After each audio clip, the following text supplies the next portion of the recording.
Hello বন্ধুরা, আজকে তোমাদের সাথে নতুন একটা রান্নার রেসিপি নিয়ে চলে এসেছি। আর এই যে পাতাগুলো দেখতে পাচ্ছ, এগুলো কচি কচি লাউ পাতা। কুকারে একটা সিটি মেরে সেদ্ধ করে আছে। আর আছে ফ্রাই করা চিংড়ি মাছ, রসুন কুচো আর পেঁয়াজ কুচোনো। তেলটা গরম হতেই পেঁয়াজগুলোকে হালকা করে ফ্রাই করে নিতে হবে, খুব বেশি ফ্রাই করার দরকার নেই। হালকা ফ্রাই হয়ে যাওয়ার পরে রসুনগুলোকে হালকা করে ফ্রাই করে নিচ্ছি।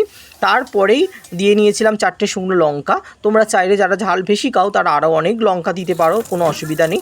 এবার সমস্ত উপকরণগুলোকে শিলনোড়ায় ভালো করে বেটে নিতে হবে। তোমরা চাইলে মিক্সচার মেশিনে বাটতে পারো, তবে মিক্সচারের থেকে শিলনোড়ায় বাটাটা অনেকটাই ভালো। তো দেখতেই পাচ্ছ আস্তে আস্তে সুন্দর করে মা বেটে নিচ্ছে। পেঁয়াজ, রসুন, চিংড়ি মাছ আর ওই লাউ পাতা যেটা ভাবানো ছিল, সেদ্ধ করা ছিল, সমস্ত উপকরণ একসাথে সুন্দর করে মসৃণ করে বেটে নেওয়া হয়েছে। তারপর আবারও সরিষার তেল দিয়ে তাতে কালো জিরে ফোড়ন দিয়ে ওটাকে ভালো করে কষাতে হবে কিংবা কাইয়ে নিতে হবে, যেটা চলতি কথায় বলে। তো আমি অনেকক্ষণ ধরে কষিয়ে কষিয়ে কষিয়ে কষিয়ে খুব সুন্দর একটা স্মেল বেরিয়েছিল, যেটা তোমাদেরকে বলে বোঝাতে পারবো না। তোমরা এটা এরকমভাবে বানিয়ে ট্রাই করে একবার খেয়ে দেখবে। এই ভর্তা, এটা বাংলাদেশি স্টাইলের ভর্তা বলে। তো এক থালা ভাত শুধু ওই ভর্তা দিয়েই উঠে যাবে। তো লাউ পাতা ভর্তাটা খুবই ভালো হয়েছে। যদি ভিডিওটা সামান্যটুকু ভালো লাগে, লাইক করতে ভুলবে না।